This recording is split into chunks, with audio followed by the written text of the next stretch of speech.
সারা বছর এসএসসি পরীক্ষার্থীরা যা করে।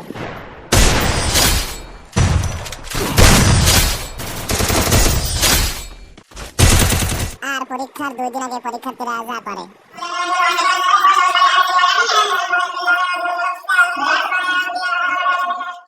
আসলে বন্ধু কি করলাম, 2টা বছর এসএসসি পরীক্ষার আর 3 দিন আছে, 2টা বছর শুধু ফ্রি ফায়ার খেললাম। যদি এই 2টা বছর কাজে লাগাতাম তাহলে কত ভালো হতো। এখন বই খুললেই শুধু অন্ধকার দেখি। আসলে বন্ধু, আর যদি 2 মাস সময় পেতাম তাহলে হয়তো পড়ে শেষ করতে পারতাম। আরে কি 2 মাস সময়, তোর তো দেখছি 2 বছর কি করছিস। 2 বছর সময় পাইছি শুধু ফ্রি ফায়ার খেলছিস, এই 2 মাস আবার সময় দিলে এই 2 মাস আবার ফ্রি ফায়ার খেলবি। তার থেকে ভালো এখন এই 2টা দিন পড়ি, মেহনত করে 2টা দিনে যা হবে সেটাই যথেষ্ট। সম্ভবে অবশ্যই সম্ভব, চেষ্টা করলে অবশ্যই সম্ভব, চেষ্টা কখনো বিফলে যায় না। আচ্ছা বন্ধু তাহলে পড় পড়। আচ্ছা, তাহলে পড়াশোনা আমাদের দেশে 1 বছর